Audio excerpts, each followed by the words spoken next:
Karibuni sana wapendwa katika kipindi chetu cha Bible Study ambacho kinaletwa kwenu na kanisa la Umoja lililoko kule Dallas, Texas.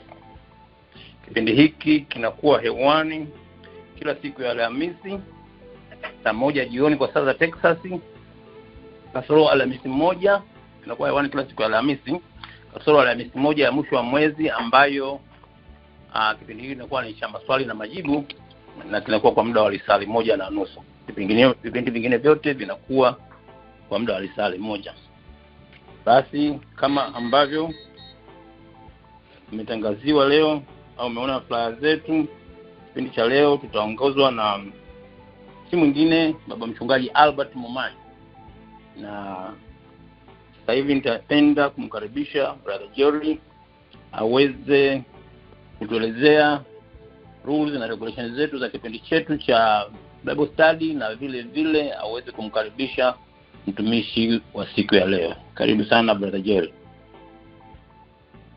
Amen. Asante sana kwa ukaribisho brother Jimmy, na niwashukuru wote kabisa ambao tumeweza kuingia kwa wakati kwa kipindi chetu hiki cha Bible Study. Kama nilivyosema, siku ya leo tuna kipindi kipya na mwalimu mpya kwa mwaka huu. Naweza nikasema hivyo kwamba hii itakuwa ni mara ya kwanza kwa mwaka huu kuwa naye katika kipindi chetu hiki cha Bible Study, lakini mwalimu ambaye tumekuwa naye muda mrefu tu na wewe kama mwana Umoja, lazima aidha utamkumbuka yeye Pastor Albert Momanyi, ama utamfahamu vizuri tu mtumishi wa Mungu, mke wake, first lady wake dada Farida Momanyi, ambaye mara nyingi tunakuwa naye siku za Jumatano katika prayer line ile ya mchana.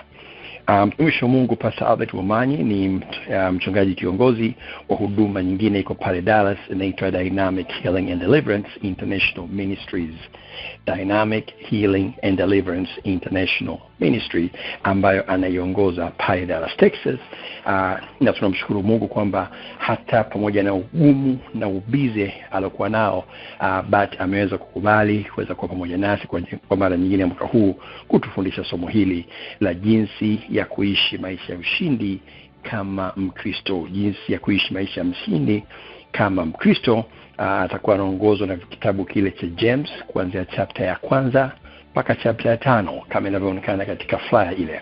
Lakini kabla sijamkaribisha, kumbuka line zetu kwa sasa hivi katika mute, utapata nafasi ya kuingia, kushangia ama kuuliza swali takriban dakika 40 kuanzia hivi sasa. Na tunakuomba basi kwa wakati huu angalia ile flyer uliokuwa nayo katika WhatsApp yako, karibisha watu wengine watatu popote pale duniani, ukiwa taarifu kwamba ibada ile ya Bible Study kwa lugha ya Kiswahili kwa hisani na makanisa ya Umoja ipo hewani. Mchungaji Albert Momanyi namuona tayari katika line. Basi mpoteza muda, naomba nimkaribishe ane katika sehemu ya kwanza kati ya zile mbili ya kipindi hiki cha jinsi ya kuishi maisha ya ushindi kama Mkristo. Karibu sana mtumishi wa Mungu mchungaji Albert Momanyi. Bwana Yesu asifiwe. Amen. Basi na mimi nichukue nafasi kwa mshukuru Mungu. Kwanza ni washukuru waratibu wa Umoja Bible Study kwa kunipa hiyo opportunity ili niweze kushare na nyinyi neno la Mungu. Basi bila kupoteza muda, wacha tuende mbele za Mungu, tumshukuru Mungu, tukabiti hiki kipindi mbele yake. Baba na Mungu wetu, asante sana kwa hii nafasi ambayo umetupa jioni ya leo ili tuweze kufundishana neno lako.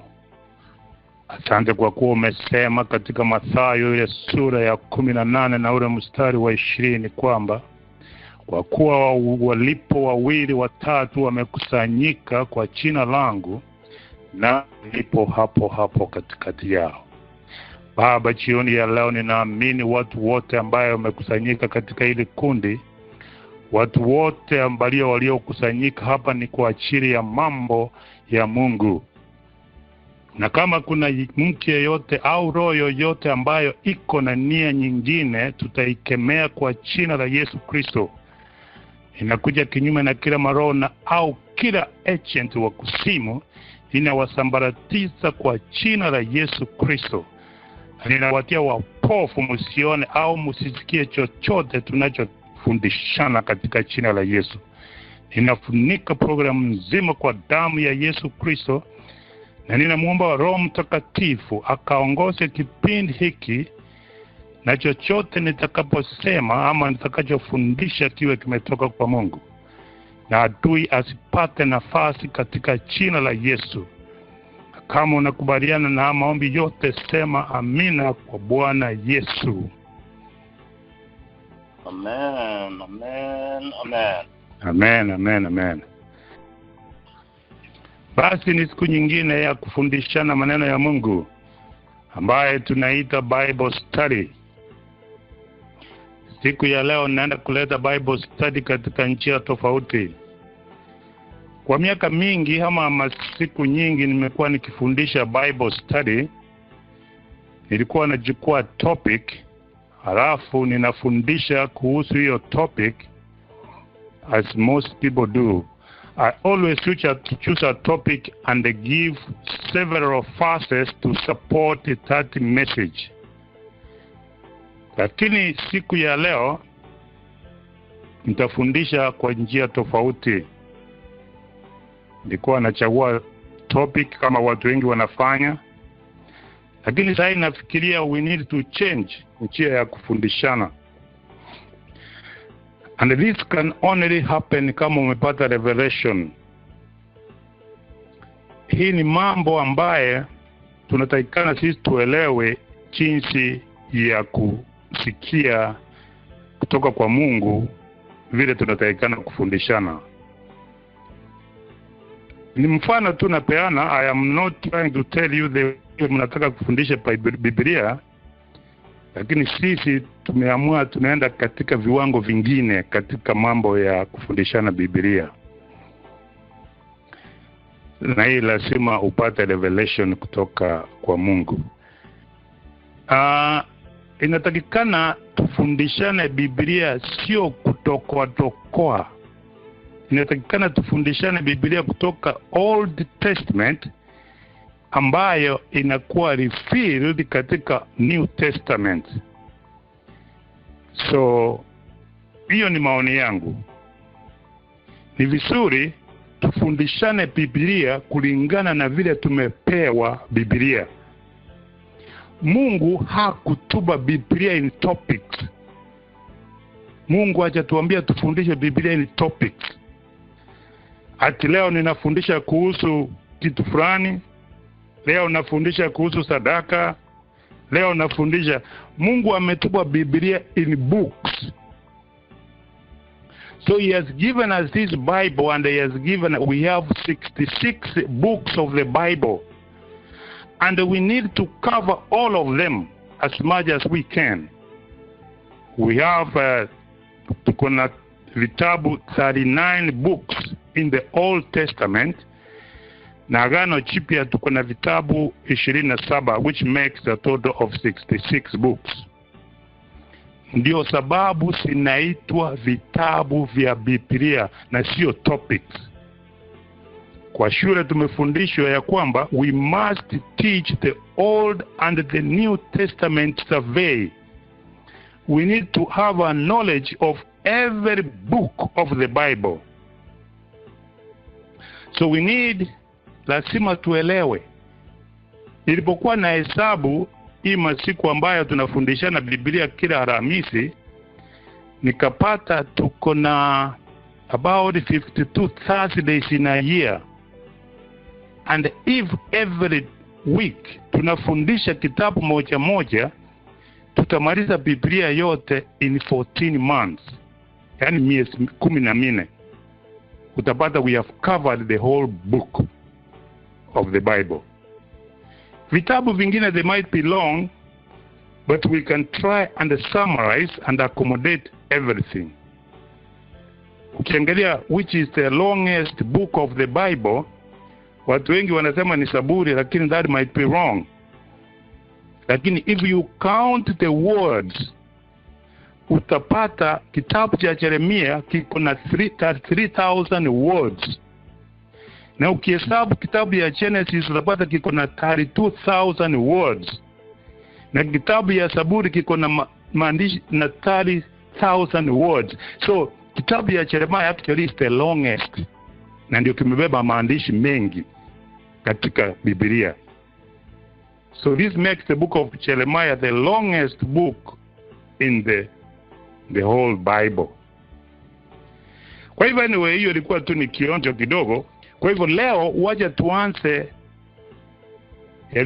yaliyotuleta hapa siku ya leo. Leo ninaenda kufundisha kutoka kitabu cha Yakobo, the book of James.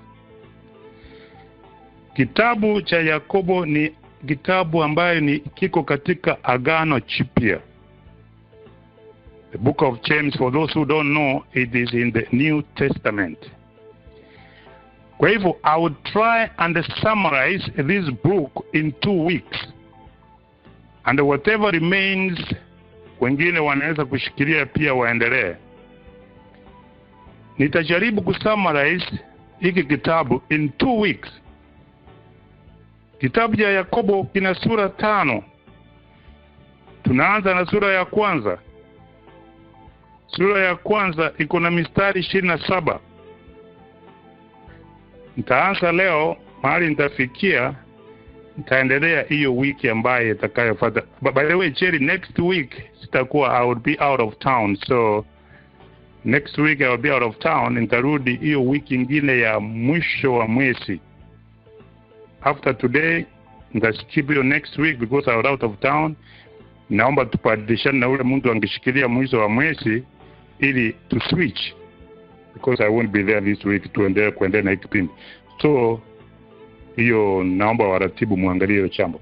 So tuangalie kitabu cha Yakobo kuanzia sura ya kwanza. Sura ya kwanza kitabu cha Agano Jipya, kitabu cha Yakobo. Tutasoma yote sababu ni Bible study. It's long but ndio sababu inaitwa Bible study.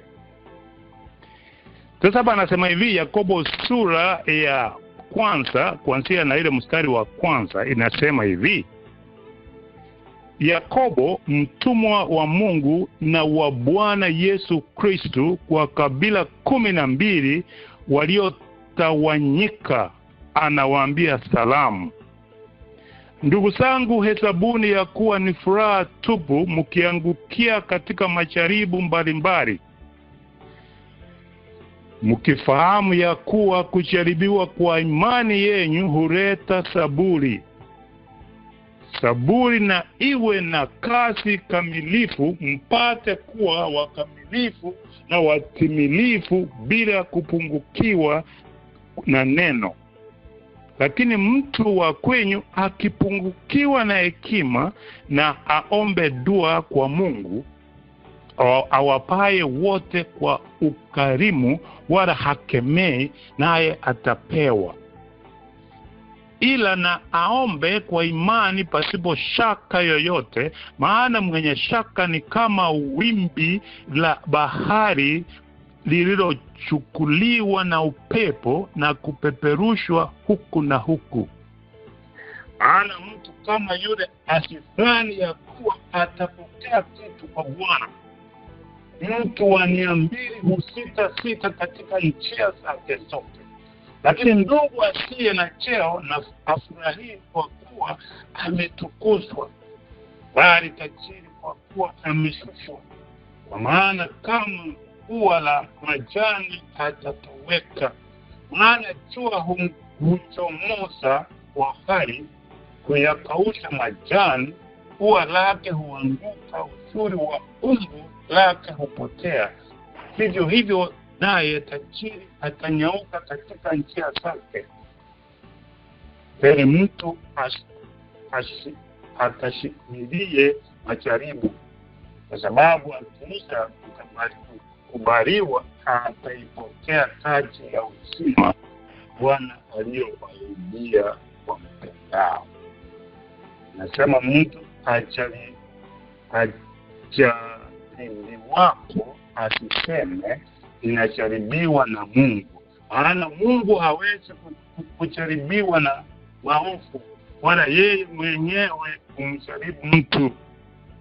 Lakini kila mmoja hujaribiwa na tamaa yake mwenyewe, huku akivutwa na kudanganywa. Halafu ile tamaa ikiisha kuchukua kuchukua mimba huzaa dhambi, na ile dhambi ikiisha kukomaa huzaa mauti. Ndugu zangu wapenzi, msidanganyike. Kila kutoa kuliko kwema na kila kitolewacho kilicho kamili kutoka juu hushuka kwa Baba wa mianga.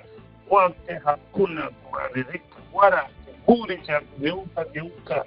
Kwa kupenda kwake mwenyewe alituzaa sisi kwa neno la kweli, tuwe kama limbuko la viumbe vyake.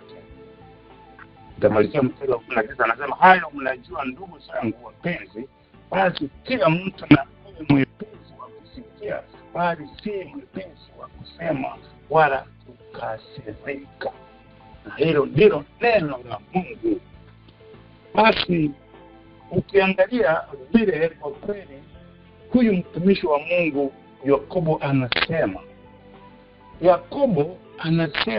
Yakobo mtumwa wa Mungu na wa Bwana Yesu Kristo, kwa kabila 12 waliotawanyika, anawaambia salamu.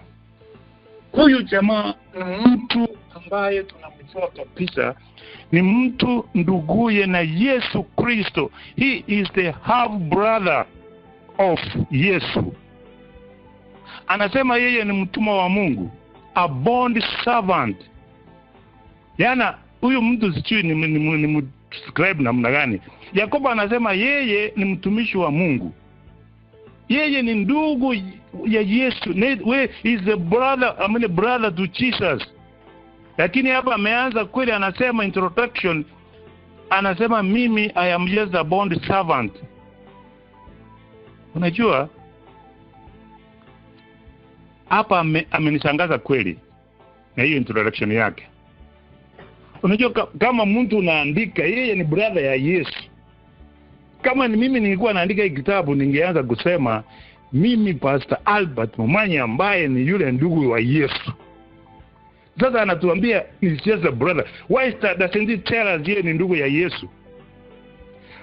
Kule Kenya kuna kabila lingine inaitwa Wajaluo. Mimi nawapenda Wajaluo sana. Siku Obama alipochukua uongozi hapa Amerika, yani kila mtu alikuwa cousin ya Obama. Kila Mjaluo alikuwa anasema mimi ni cousin ya Obama. Yani walikuwa wanajiunganisha na hiyo ni hiyo fame. Sasa huyu jamaa anasema mimi ni mtumishi wa Mungu. Yani ningekuwa naandika kila sehemu nafika nasema by the way mimi ni yule ndugu ya. That's how you need to tell people, because that connection, that relationship. Lakini huyu jamaa yeye anasema yeye ni mtumishi wa Mungu tu. Is humble, hataki kujitangaza. Yakobo anawaandikia wanafunzi, anaandikia wana wa Israeli, anawaambia, yani he is addressing the 12 tribes of Israel. Anawaambia mimi ni mtumishi tu, na wengi wanamfahamu kweli, ni half brother ya Yesu. Anawaandikia, anawaambia maneno mazuri sana ya hekima. Hapa tutapata mambo ambayo yatatusaidia kuishi maisha mazuri na ya ushindi katika safari yetu ya Ukristo. The time alikuwa anaandika kitabu, the whole Israel was spread all over the world. And he is writing, anawaandikia barua to give them advice and to tell them how they need to live and walk with God. In other words, whatever he is giving them has a very important significance on our lives today, on how to walk with God. So siku ya leo nitadivide the whole book of James, divide in 4 sections.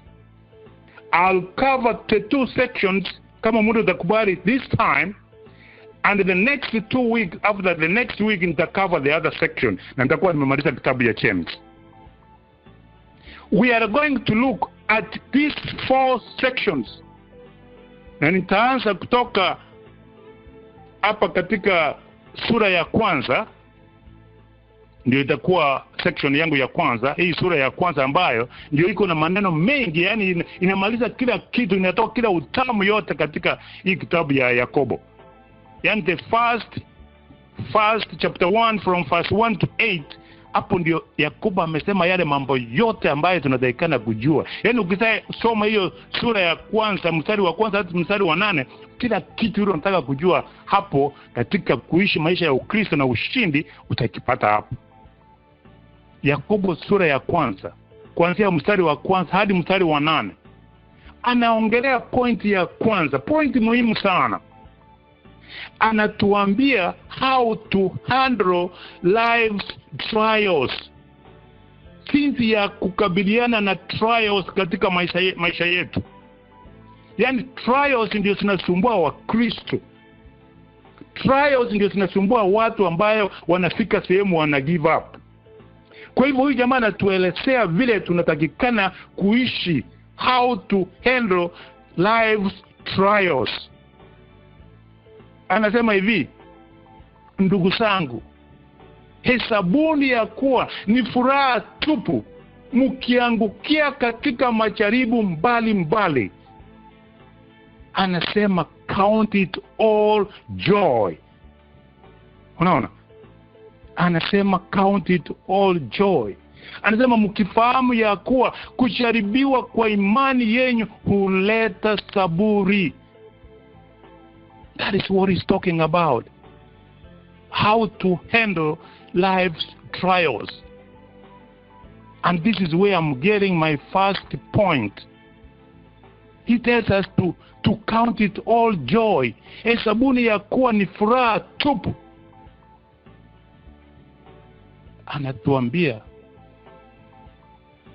Anatuambia kama unapitia katika majaribu, kama unapitia katika changamoto, hesabuni ya kuwa ni furaha tupu. Count it as joy, no matter where you are going through. Ndugu zangu, hesabuni ya kuwa ni furaha tupu mkiangukia katika majaribu mbalimbali, mkifahamu ya kuwa kujaribiwa kwa imani yenye kuleta saburi. Anasema mkianguka.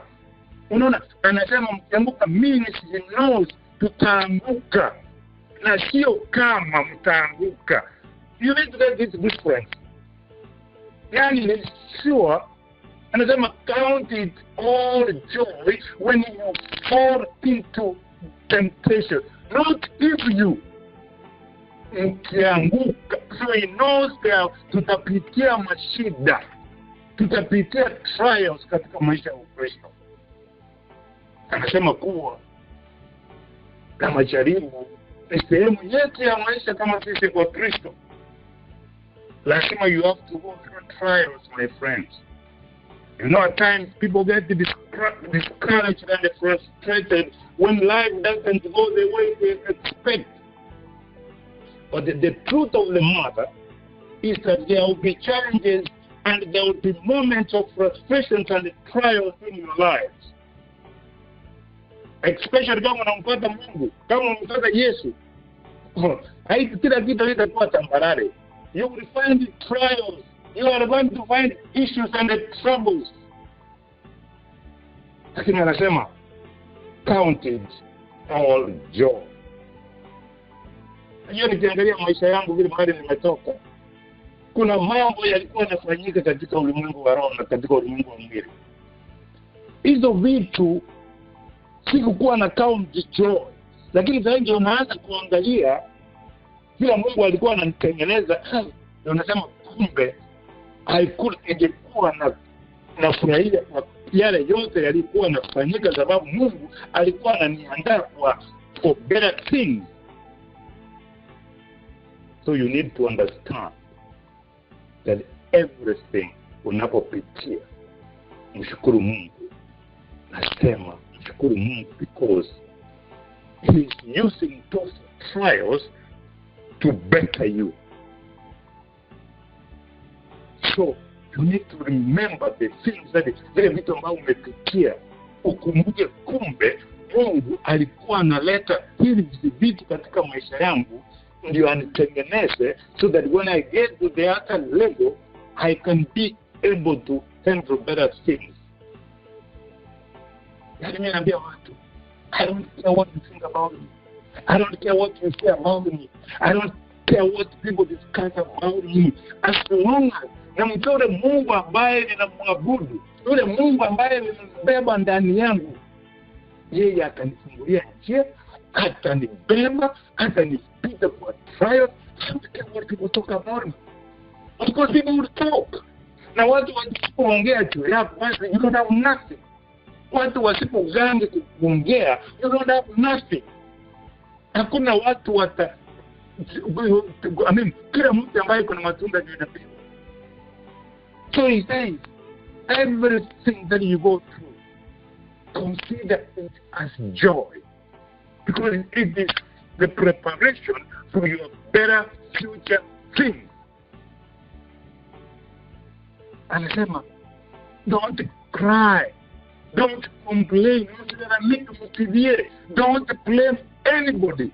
Usianze kulalamika, huyo ndiye amefanya. Hapana. Usikasirike, don't be sad. Count it all joy. Consider putting it.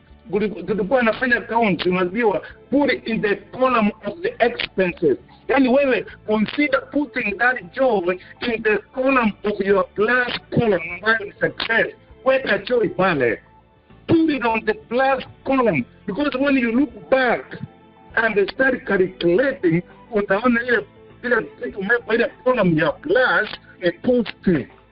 Itakusaidia baadaye. Mimi nikiangalia maisha yangu nyuma, I used to blame people, but now I don't blame nobody.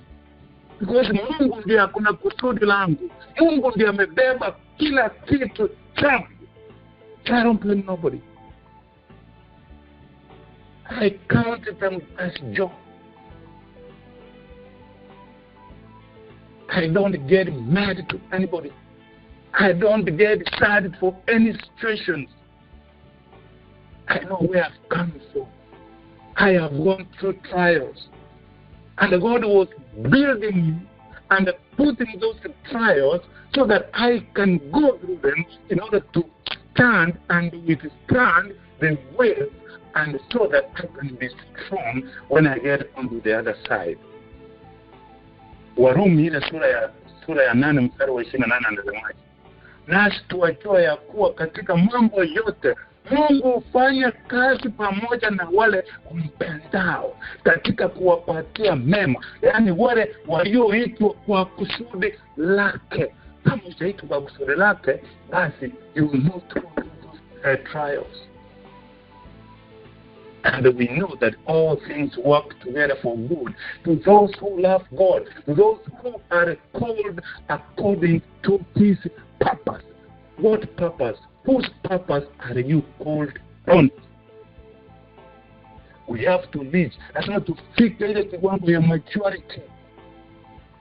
Lazima tufike mahali unaona all challenges and troubles, it is a normal thing. Mungu anakupangia.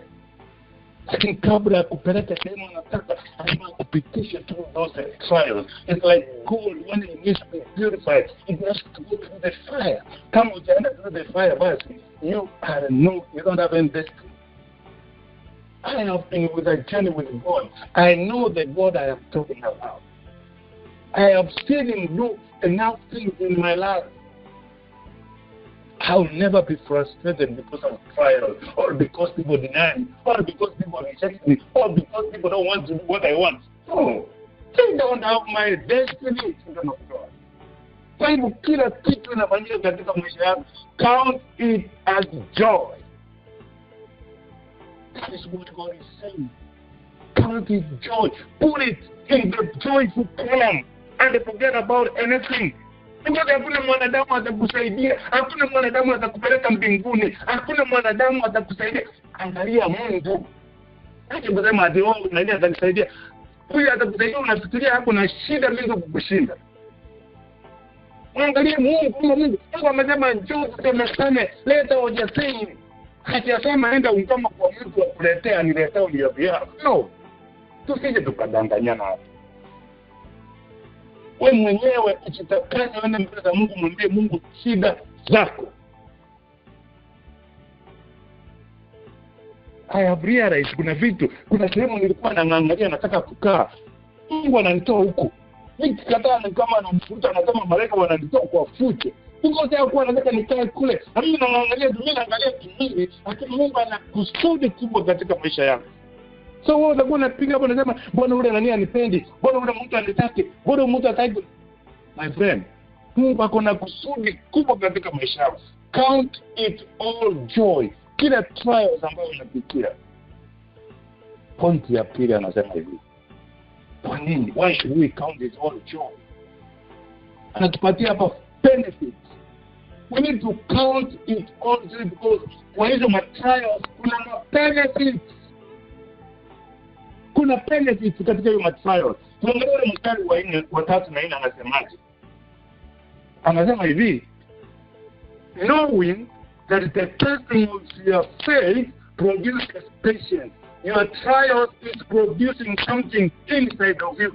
Yaani mkifahamu ya kuwa kujaribiwa kwenu kwa imani yeye huleta saburi. Anasema saburi na iwe na kazi kamilifu, mpate kuwa wakamilifu na watimilifu bila kupungukiwa na neno. Then I like this vile anasema hapo. Inatoka vizuri kusema kwa Mungu. Knowing that the testing of your faith produces patience. Your trials are producing something inside of you. Your trials are bringing some positive things inside you so that you can be strong with your faith. Anasema, but let patience have its perfect work, that you may be perfect and complete, lacking nothing. So the only way you can be perfect, as most I mean, you have to endure these trials. The word perfect means kamilifu. And the only way you can be complete means you need to be complete. You don't have to lack anything. Lazima tuwe wakamilifu. Sijui kama ushawahi kuona mtu ambaye anajifanya ni mkamilifu lakini hana utulivu, hana common sense, he doesn't have, he's lacking intelligence, hana patience, hana common sense, hana their capacity and their ability to recognize what God has for him. Lakini hapa anachigamba ati mimi najua Bwana, mimi namjua Mungu, lakini hana kitu. Those people are not perfect. When you reach a certain position of your faith, when your faith has been tested, it is going to produce some things that will enable you to withstand any kind of trials. Yani hapa ndio Chemizi anasema, ukijua faida sahihi ni hiyo sema trials, because the trials are going to bring you to a place of being in a posture of being mature as a Christian. That patience is going to bring you to a level of maturity that you need to go through. It is part of the journey of the road that is leading us to heaven. You know, a lot of people seek to avoid those challenges. Wanataka shortcuts. So they make decisions based on their own thinking, because they want to avoid trials. Yani wanataka shortcuts. They make decisions to bypass the trials, and they end up making wrong decisions. My brother, my sister, even if it means you got to go through some trials, you have to, lazima you endure those trials. You need to take the right choice, because God uses the challenges and to better your life, to bring you to a place of maturity. Anasema saburi na iwe kazi kamilifu, mpate kuwa wakamilifu na watimilifu bila kupungukiwa na neno. I love this, because anasema I love it because he says, you got to know the benefits of your trials. Lazima ujue faida za majaribu yako. Lazima uelewe faida. Because we know it is going to produce patience. We know it is going to give us the ability in our future. We know that the trials will be able to help us to become more close to God. Majaribu yanatufanya tupate nguvu ya kuishi kimungu. We know that trials gives us the capacity to stick with God, and even if you go through those difficulties. Yakobo anatuambia faida za majaribu, na pia anatupa what we are supposed to do. Anasema hapa, napenda hapa Biblia anasema, ukishindwa basi muulize Mungu akupe hekima. Anatuuliza umuulize Mungu atupe, anatuambia tumuulize Mungu atupe wisdom. It tells us to ask God for mstari wa 5. Maliza haraka. Mstari wa 5 anasema hivi, mimi napenda kufundisha kitabu ya Yakobo. I love it. Yani hapa ndio napata nguvu yangu yote ya kufanya kazi ya kimungu. Anasema mstari wa 5 anasema hivi, mstari wa 5 anasema, lakini mtu wa kwenyu akipungukiwa na hekima na aombe dua kwa Mungu, ambaye huyu Mungu awapaye wote kwa ukarimu wala hakemei, naye atapewa. Ask God for wisdom. If any of you lacks wisdom, let him ask God. Always ask God for wisdom. That is a very powerful thing.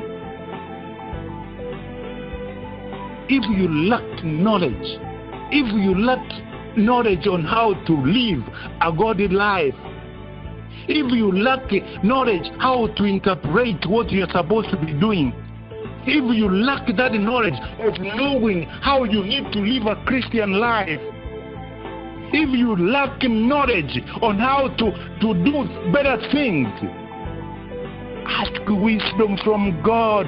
Let that person ask wisdom to God, who gives without, yani anapeana kuliko achawi. Yeye anapeana to anybody who has it. Lakini kuna catch. There is a catch. Anasema, let him ask in faith with no doubt. For he who doubts is like a wave of the sea driven and tossed by the wind. Lazima ukienda kumuomba hiyo hekima, lazima uamini kwamba yeye ndio Mungu.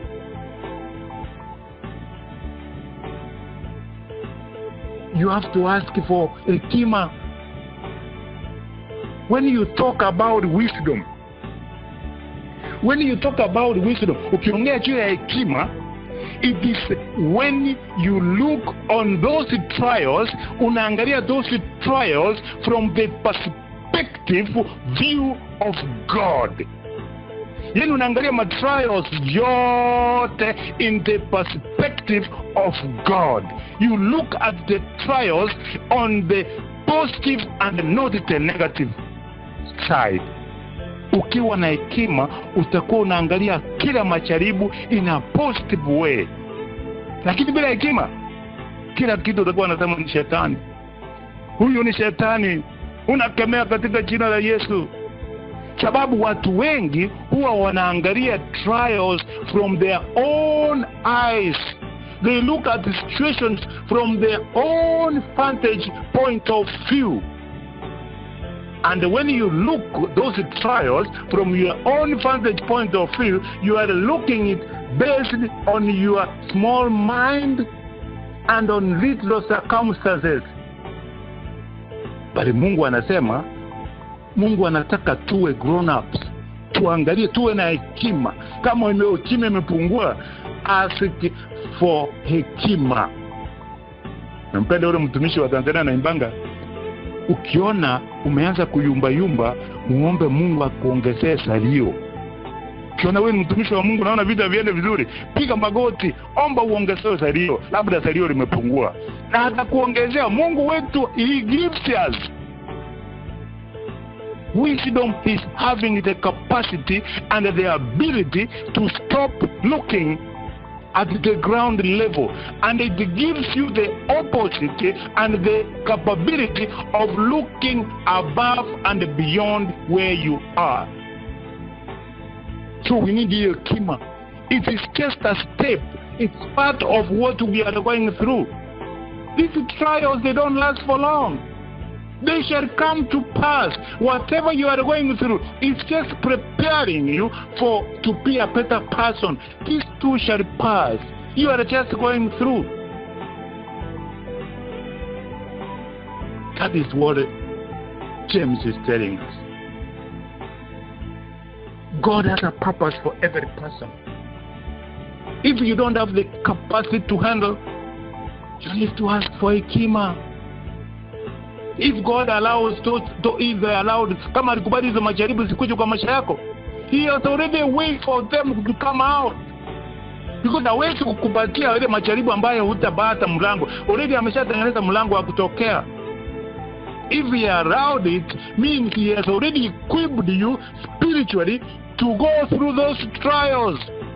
All you need is just to ask God for wisdom so that you can know how to handle them. Already He has already prepared. I love this verse that says He gives to everybody. Anasema naombe dua kwa Mungu ambaye awapaye wote kwa ukarimu wala hakemei, naye atapewa. Mungu huwapa watu wote hekima bila upendeleo. That is very powerful, guys.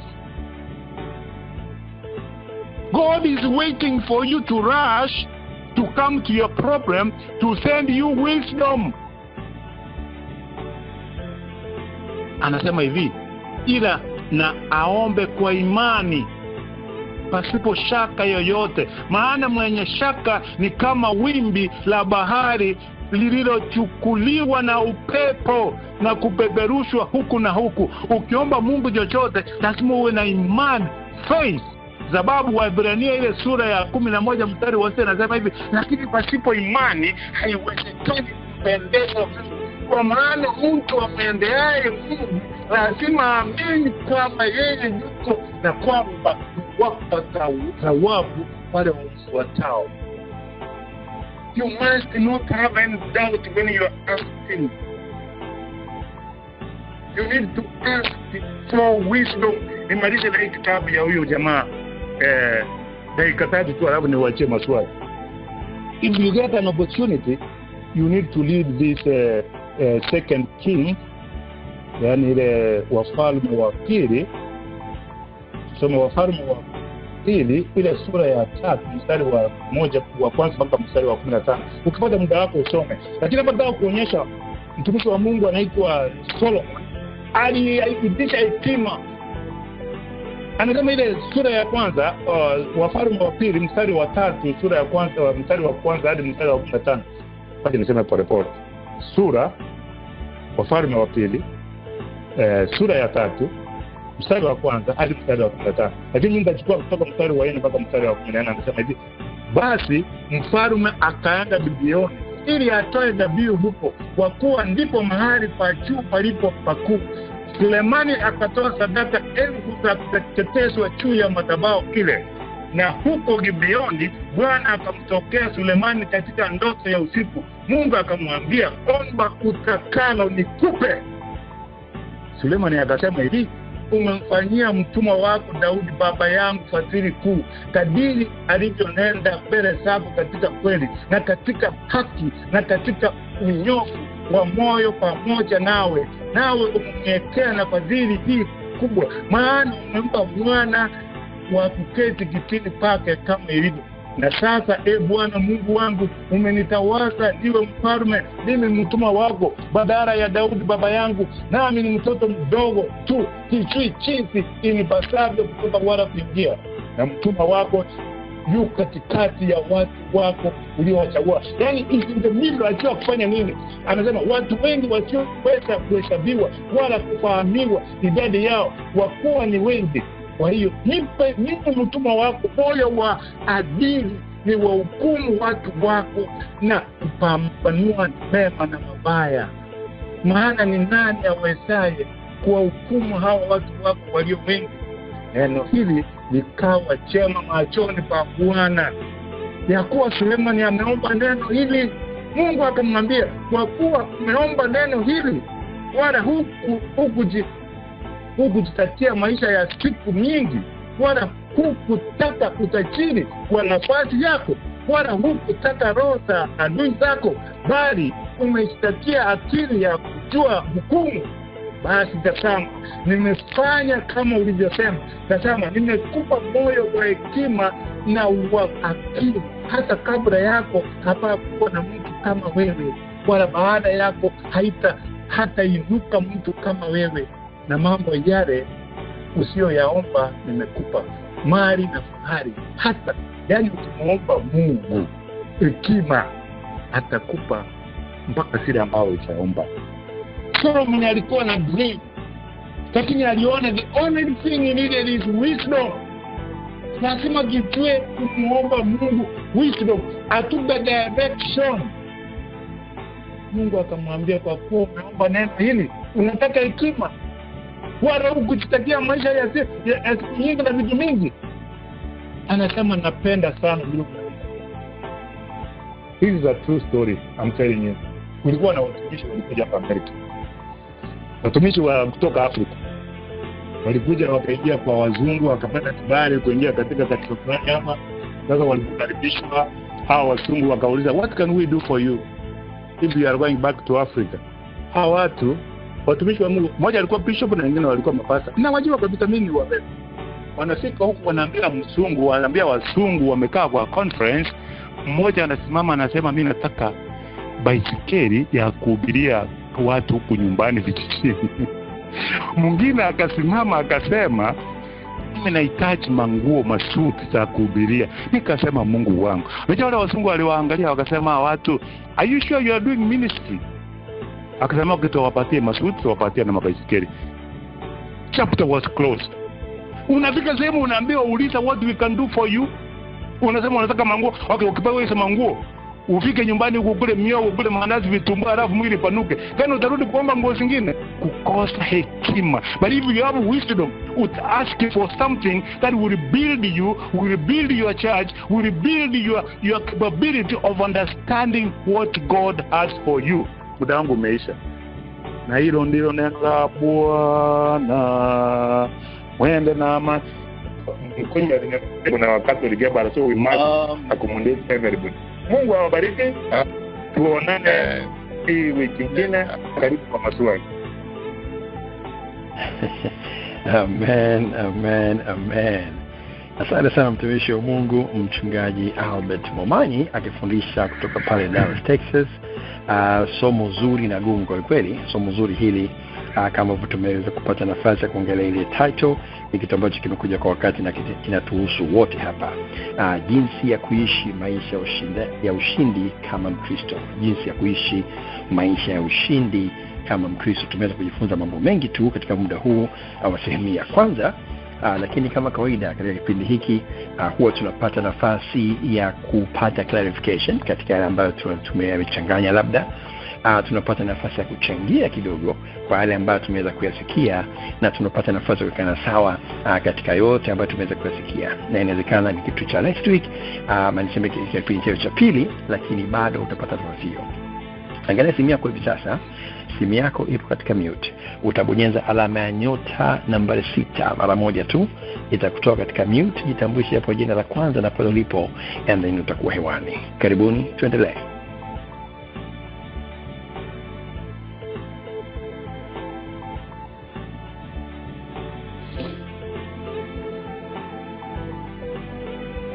Na mtu anabonyeza zaidi ya mara moja. Ukibonyeza zaidi ya mara moja, ita-assume unataka kurudi back katika mute. Kwa utabonyeza mara moja, *6, alama ya nyota nambari 6. Karibuni.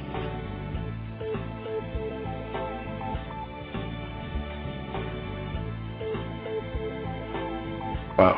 Anamwona mtumishi fulani, sitomtaja jina, ambaye alikuwa safari ya mbali. Namuona katika kipindi, na kufurahi sana kuona mtumishi. Kama unapata nafasi ya kuzungumza na kupa nafasi, basi tuendelee. Alama ya nyota nambari 6, *6.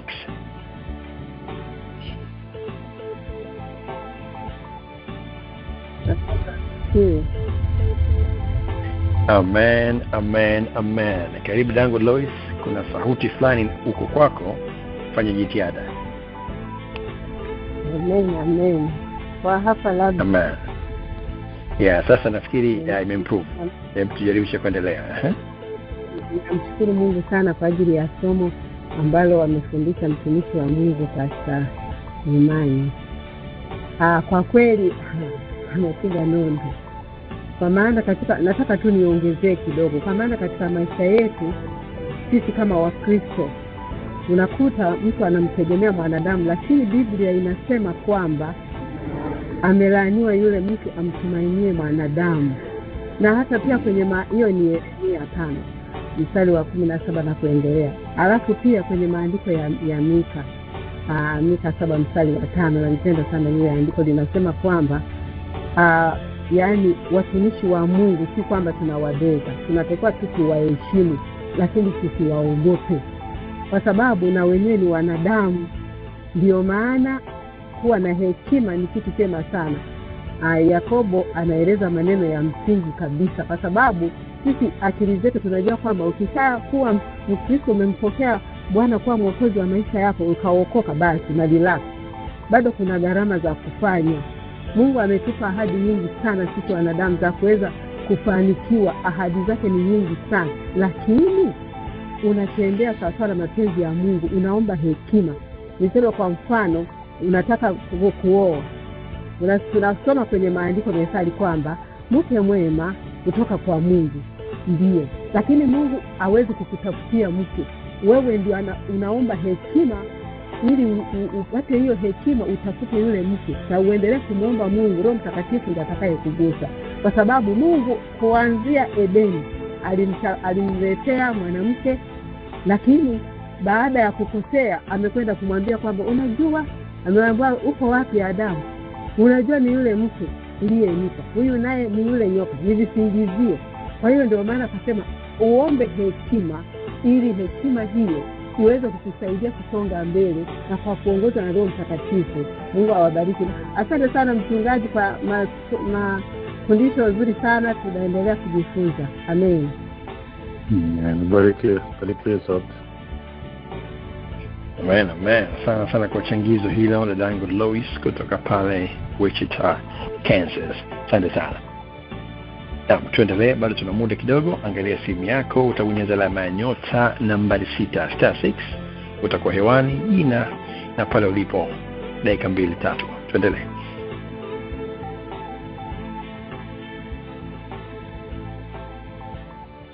Inawezekana ikawa ni swali, inawezekana ikawa ni changizo. Tunatamani kuweza kusikia kutoka kwako, tupate mrejesho, tupate feedback.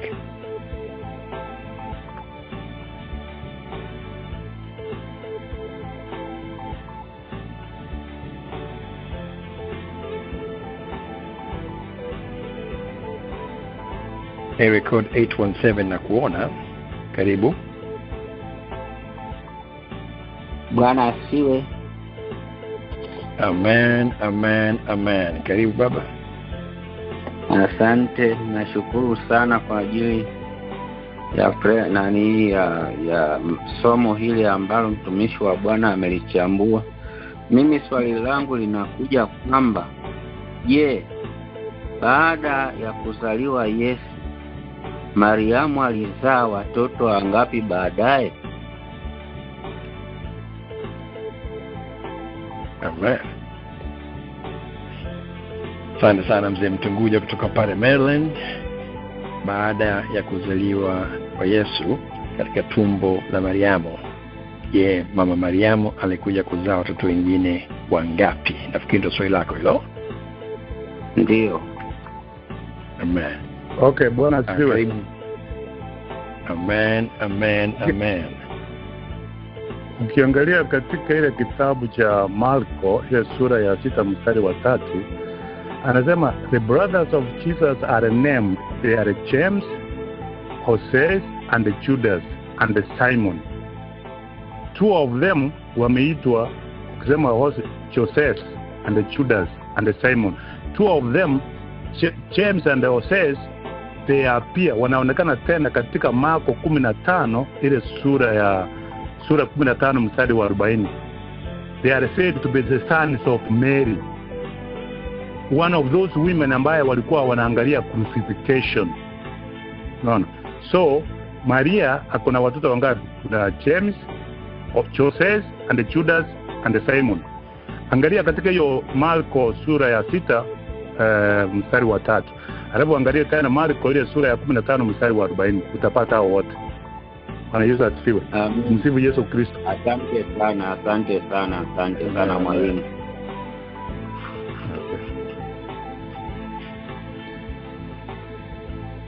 Yaani utaangalia hata hiyo Marko sura ya 6 mstari wa 3 inasema Joseph, James, Joseph, Simon na Judas. Utaangalia hapo utaona mabradha zake wale walizaliwa baadaye. Basi mbarikiwe. Amina. Amen. Kama kwa napatia hapo Marko kenda Marko 6 umesema mstari wa 5, si ndio mtumishi? Hapana, nimechanganya mimi. Yeah. Marko 3 mstari wa 6. No, mstari wa 6 mzee. Okay, sura ya 6, sorry. Kiswahili ya Wakenya bwana. Sura ya 6 mstari wa 3. Alafu tena sura ya 15 mstari wa 40. Taona hizo 6 sawa. Okay. Niko pale 6:3 nasema huyu si yule seremala mwana wa Mariamu na ndugu yao Yakobo na Yose na Yuda na Simoni.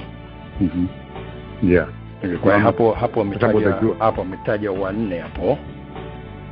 Je, hao ndio hao tu ama walikuwa zaidi ya hao wanne? Hao ndio wametajwa. Sasa nitajulia wapi ndugu yangu, si ndio? Ndio imeandikwa kwa Biblia. Nilikuwa Israeli, waje nikwambie kitu nimemchanganya James. Nilikuwa Israeli, tulienda katika ile kisima ya Maria ambaye alikuwa anachota maji. Tukapata kwa vijana hapo wamebeba wako na nini, wanasema wewe ukitaka kwenda mbinguni unajua mimi na Yesu ni anko yangu. Nikasema are you serious? Yeah. Yaani kama uende kwa nyumbani kijijini usikie kuna ukoo ule mse fulani alizaliwa huko. Si ukijua kama alikuwa president utaanza kujiungamanisha. Nasema I am from that family. Unaona? Yakobo yeye anasema mtumishi wa Mungu. Angekuwa anasema mimi ni yule ndugu na Yesu. Wale atakuwa anaandika vitabu, nani atakununua hiyo kitabu? Kila mtu atakuwa anaangalia kitabu kimeandikwa na ndugu ya Yesu.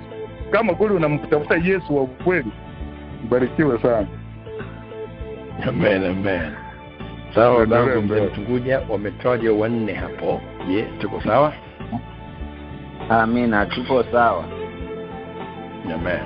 Asante sana. Swali zuri kwa kweli. Na tuendelee.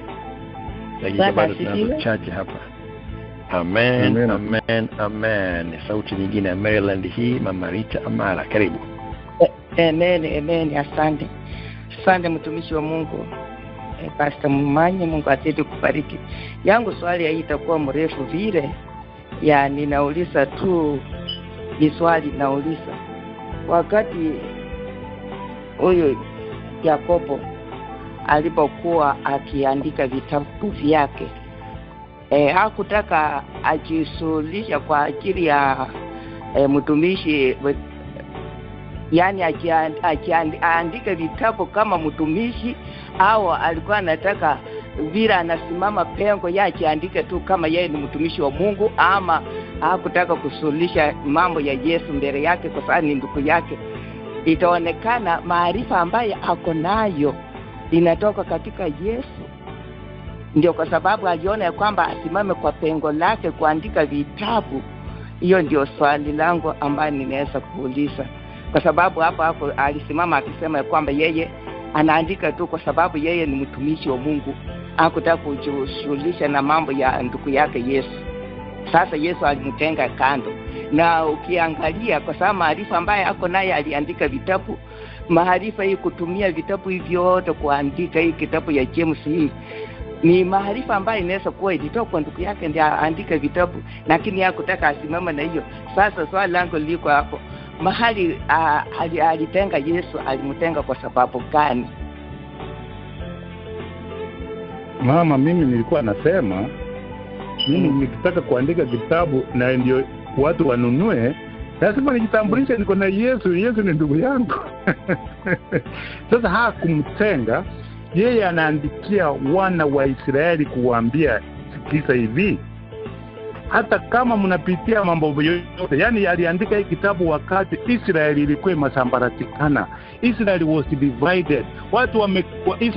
Watu wameenda all over the world wa Israel. Sasa yeye anajaribu kuwaleta Waisraeli pamoja, kuandikia hii kitabu ili waelewe kwamba Mungu hajawawacha. Bado Mungu ako na yeye. He is a servant of God. So hakuna sehemu unasema ati Mungu alimtenga or anything. Hiyo kama kuna mtu anajua hiyo anisaidie kumjibu huyu mama. Lakini sioni kama kuna sehemu alitengwa ama alimtenga. Huyo mtu alikuwa na hekima sana. Hata kuandika kwake alipata revelation. Na mama alikuwa anakusikia, karibu. Mahali ninakuulizia kwa sababu yeye alitumia jina ya Mungu. Unaona? Alitumia jina ya Mungu kuandikia. Lakini sasa hakutaka kusuluhisha yani kuweka mambo ya Yesu ndani yako. Sasa ni ndugu yake. Unajua unapofuata ndugu yako mkubwa utafuata menendo yake yeye anafanya. Unaona? Hata ukizaa watoto mama, waje nikwambie na watoto. Okay, waje nikupatie kitu moja kitakusaidia. Yesu alipokuwa anaondoka hapa duniani, aliwaambia amewaachia, aliwafutia Roho Mtakatifu awasaidie, awape hekima kwa kuendelea kufanya kazi. Kwa hiyo amesema mimi nimeondoka, lakini nimewaachia msaidizi ambaye atawasaidia kufanya mambo yote. Na kila mtu alipoandika Biblia mambo ya Mungu, Roho ya Mungu ilikuwa na yeye. Alikuwa anapata revelation kupitia Roho Mtakatifu ndiye anaandika. Kwa hivyo hivi vitu yote James anaandika, Roho Mtakatifu alikuwa anamuongoza. Tuko pamoja? Okay. Yeah. Hapo na sense kwamba nafikiri mama alikuwa anakuja kwenye ile engo ambayo mchungaji alitoa kama personal opinion. I'm taking it that way. Kwamba kama that was my personal opinion. Kama ndugu anajitanua kifua kwamba yule mdogo wangu bwana, yule kaka yangu bwana, lakini nafikiri mama Rita bado tuko pamoja katika ile engo uliokuwa unakuja nayo hapo awali, especially katika jinsi ambavyo alikuwa amekiandika kile kitabu na jinsi ambavyo alikuwa amejielezea. Na point alizungumza mchungaji hapo kwamba ni kile kipindi ambacho tulikuwa kuna hali ya sitomfahamu kwa wenzetu pale Israel. Kwa hivyo unaandika lakini unaweza kukamatwa, unaweza kupigwa, lakini injili bado inabidi iendelee. Kwa ni swali zuri sana hilo mama, nakushukuru sana kwa kweli kwa kutaka kulileta, na nafikiri imetoka katika sehemu nzuri kabisa. Natamani tuweze kuendelea kulichanua zaidi hili katika kipindi chetu kile cha mwisho wa mwezi ambacho kuna maswali kwa urefu zaidi mwanzo mpaka mwisho. Lakini kwa siku ya leo kwa sababu ya muda kwa kweli naona kwamba muda unanivuta shati na lazima weka nukta kwa hivi sasa. Naomba nimshukuru sana mtumishi wa Mungu mchungaji Albert Momanyi kwa kuweza kuwa nasi katika sehemu ya kwanza, na ilikuwa tu kipindi cha pili wiki ijayo kama unasema atakuwa na hudhuru. Kwa hivyo tutajipanga na tutawekana sawa na wana Umoja Bible Study mtapata nafasi ili kuwa katika sehemu yetu ya pili bila kuwa na wasiwasi. Na kabla tujitamika niangalie na mwana yupo, basi naomba nimkaribishe mtumishi wa Mungu mchungaji Nasua kwa nasaha zake na kutuwesha kipindi kwa sala ya jioni. Karibu mchungaji Nasua. Amen. Basi na mimi nimshukuru sana Mungu kwa ajili ya mtumishi wa Mungu Pastor Albert Momanyi kwa neno zuri kabisa ambalo amelileta, ikiwa ni siku yetu ya kwanza na baadaye atakuja kwenye sehemu ya pili. Lakini nimshukuru sana kwa ajili ya neno zuri. Mungu akubariki sana mchungaji. Amen. Barikiwe sana ndugu. Barikiwe sana. Pia shukuru sana Pastor Momanyi kwa comment aliyotoa mwanzoni ya kwamba tunahitajika kujifunza Biblia yote, sababu ya Agano la Kale na Agano Jipya. Unaposoma Biblia nzima unaweza kupata ile picha nzima ambayo Yesu au Mungu anataka tujue. Kwa hiyo na support hiyo agenda pia ya kwamba ni muhimu kujifunza Biblia nzima. na sasa hii ni changamoto kwako kujitahidi kuwa na muda. Mara nyingine nakuwa nifundisha vipande vidogo vidogo kwa sababu ya muda. Watu hawana muda na Mungu, lakini kama ingekuwa watu wana muda wa kutosha na Mungu, basi ingekuwa kuanzia mwanzo nafundisha mpaka mwisho, mpaka Ufunuo, narudi tena hivyo kwani kujifunza na kuingia kwenye utendaji, kujifunza kuingia kwenye utendaji. Kwa Mungu akubariki sana Pastor kwa ajili ya hiyo comment nzuri ambayo umeweza kuitoa hapo mwanzoni. Lakini jambo la mwisho atizima, amen, nishukuru dada zima la Bible study kwa kazi nzuri za Prisca, Kajeri, za Hilda na Kajim, kwa kazi nzuri mnaifanya. Mungu awabariki sana sana. Amen, amen, amen. Amen. Na mwisho nishukuru kwa ajili ya maswali. Swali la Mama Rita nilifuatilia, limenichekesha sana na limenibariki vizuri. Swali la Mzee Tunguja limenibariki sana. Kwa hiyo nashukuru sana kwa maswali mazuri. Mungu awabariki sana.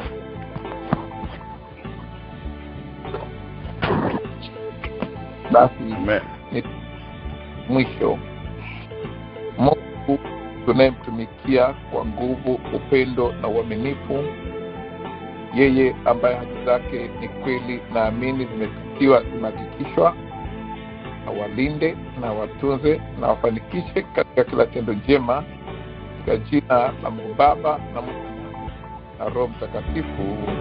Amen.